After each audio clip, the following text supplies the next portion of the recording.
আজকে সকাল থেকে আপনারা এখানে অপেক্ষা করছেন ধৈর্য সহকারে, এই জন্য আপনাদেরকে মোবারকবাদ। সারা দেশে যে সংবাদ আছে আমার কাছে, ইলেকশন মোটামুটি স্মুথ হচ্ছে, দু চারটি বিচ্ছিন্ন ঘটনা ছাড়া। এইভাবে যদি নির্বাচন চলে তাহলে মানুষের প্রত্যাশিত যে নির্বাচন সেটি অনুষ্ঠিত হবে আমরা আশা করি। এবং নির্বাচনে যদি কোনো ধরনের ষড়যন্ত্র না হয়, সুষ্ঠু নির্বাচন হয়, তাহলে বাংলাদেশ জামাত ইসলামী বিজয়ের আশা রাখে। সারা দেশ থেকে যে খবর পাচ্ছি আলহামদুলিল্লাহ আমাদের অবস্থান অনেক ভালো, এবং সুষ্ঠু নির্বাচনের যে কোনো রায়কে জামাত ইসলামী মেনে নেবে ইনশাআল্লাহ। আর নির্বাচন নিয়ে যদি কোনো গভীর ষড়যন্ত্র হয় তাহলে আমি মনে করি যে সেটা দেশের জন্য অত্যন্ত অকল্যাণ হবে এবং দেশকে আবার অন্ধকারের দিকে নিয়ে যাবে। তো আমি আশা রাখি, এখন পর্যন্ত 14 গ্রামে ইলেকশন স্মুথলি চলছে, প্রচুর প্রশাসনের লোক আছে।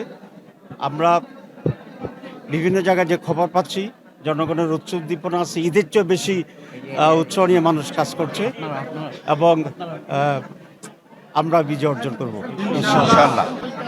দু একটি জায়গায় হচ্ছে, কিন্তু আমি এটাকে অত বেশি বড় করে দেখছি না। এই জন্য যদি 95% জায়গায় স্মুথ ইলেকশন হয়, এটা অ্যাকসেপ্টেবল এবং ক্রেডিবল ইলেকশন।